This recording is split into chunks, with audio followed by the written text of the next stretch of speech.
Mike Benz on Statecraft and the Blob. The blob has increasingly made this, our foreign policy establishment has increasingly made prosecutions and control over justice departments in countries all over the world a linchpin of our diplomacy strategy. Everyone right now can go to Google and look up a term called transitional justice, which is basically now a State Department doctrine around that's based on as soon as one of our supported political movements wins an election, throw everyone from the opposing party who is just in power in jail. Throw their political leaders in jail. Throw the journalists in jail. Throw, people who are influential in the unions and civil society in jail in order to stop that political party from ever rising again. Everyone can go to journalofdemocracy.org right now. And if you go to the Wikipedia, sorry to cut you off, but if you go to the Wikipedia, it says transitional justice is a process which responds to human rights violations. So automatically they're saying that this is because they're clearly the bad people. What it's about is when the State Department or CIA-backed political movement in a particular country or region narrowly wins an election, that's usually the result of tens of or hundreds of millions of dollars of support from U.S. government-funded NGOs or U.S. government institutions, and that's expensive to manage. The easiest way is to simply knock out the other party entirely so that you can achieve democratic stability, i.e. a permanent auto win for the CIA-backed political movement there or political regime because everyone else from the opposing party is purged and in jail. But what are some examples? Where has this happened? And that is what transitional justice is about. We set up the same thing in Ukraine, by the way, when we controlled the prosecutors there, as Joe Biden himself testified to the Council on Foreign Relations. We did the same thing in Georgia. We're doing the same thing in Poland, the same thing in Moldova. We're doing this same thing in Chile and several other Latin American countries. We've rolled this out worldwide. Norm Eisen, who's the major legal hatchet man for this whole Trump operation, Get Trump. His literal bio is called Trying Trump. He wrote a whole book on it. He wrote 10 articles of impeachment for Trump. I think his first year in office, behind the Russiagate, the Trump impeachment, the Trump trials.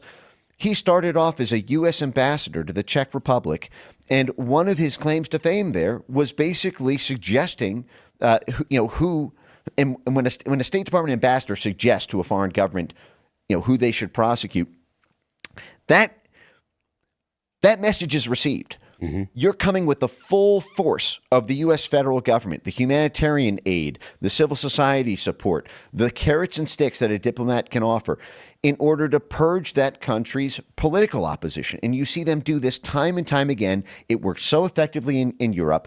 The State Department teamed up with the George Soros anti-corruption NGOs to create this whole whirlwind news cycle so that they were stigmatized, so that it was easier for the Justice Department to roll them up. It worked so well in Europe that when Trump rose to power here in 2016, they simply applied the same playbook with the same networks here. What context are you talking? And there's a great article, if you want to pull it up. It's on journalofdemocracy.org, which is effectively the CIA's in-house journal. It's the in-house journal for the National Endowment for Democracy, which was set up in 1983 by the CIA director at the time to get back the powers that the CIA had lost under the Carter administration and the Church Committee hearings of the 1970s. And if you just look up on journalofdemocracy.org, Poland transitional justice or Poland Donald Tusk stamp out populism, any of those keywords will get you there. And you will see the CIA's in-house journal tell the newly elected Polish government this year, December 2023, less than a year ago, a list of names for them to throw in jail from the party that was just in power. This is the playbook for American statecraft around the world, and that is why the driving force behind all of this at home comes from that same State Department DoD CIA network. It's a playbook. Is the State Department's new definition of terrorism.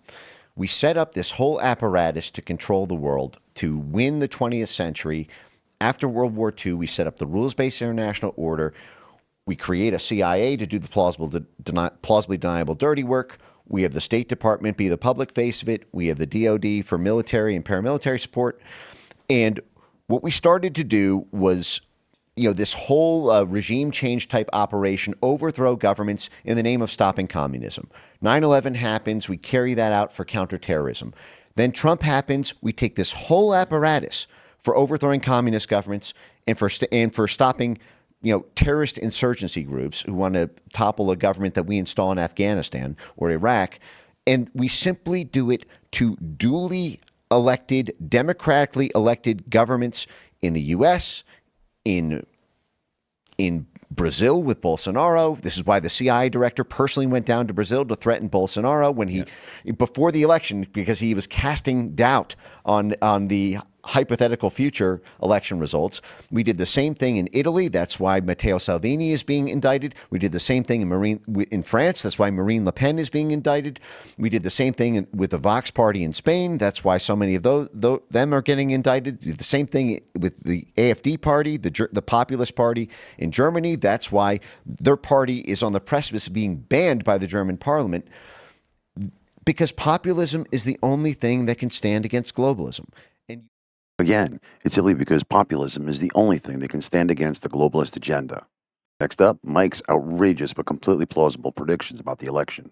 So is your sense that on, say, January 20th, if Trump does win clearly in the election, is your sense that on January 20th, Trump will be inaugurated or no? This period between November 5th and January 6th is going to be extremely intense. If Trump wins, my sense is that you will see street paramilitary, left-wing / never Trump, right even potentially. You're going to see this sort of summer 2020 style riot force start to break out on the streets. The media is going to portray them as pro-democracy groups who are protesting the illegitimacy of the Trump Electoral College victory. So that's going to shut down the country. It's going to start terrorizing people. It's going to start preventing people from being able to communicate. You're going to see pressure put on the social media companies, extreme pressure put on by the Justice Department, put on by the advertiser networks. You're going to see this crisis response. It's going to feel like this country is, it's going to feel like the day after January 6th for 2 months if Trump does indeed win the Electoral College, in order for them to prime the pump for their extraordinary actions on January 6th. But how? What are these extraordinary actions on January 6th all about? Jamie Raskin explains.